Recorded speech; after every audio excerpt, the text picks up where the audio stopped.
எல்லாம் நைட்டாக சாப்பிட்றாங்க, வயிறு ரொம்ப சாப்பிட்றாங்க. நாங்கள் தான் பசியிலே கிடக்குறோம். ஆடு இன்னும் உசுரோடே இது. காலையில் விடியால 2 மணிக்கு வந்தோம். இவங்க எந்நேரம் வந்தாங்கன்னே தெரில.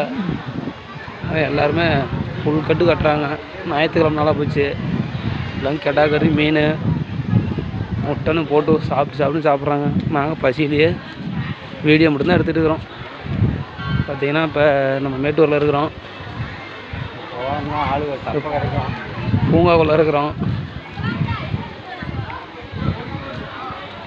இந்த மாதிரி ஞாயிற்றுக்கிழமை பூங்காவில் இந்த முதல்ல நாங்கள் தான் ஞாயிற்றுக்கிழமை வந்தீங்கன்னா பயங்கர கூட்டம் இருக்கும். சமைச்சு சாப்பிட கூட முடியாது, அவ்வளோ கூட்டம் இருக்கும். நீங்கள் வந்தீங்கன்னா லீவு டைமில் பார்த்து சனி ஞாயிறில் வந்தீங்கன்னா கூட்டம் அதிகமாக இருக்கும். ஆனால் நல்லா என்ஜாய் பண்ணலாம்.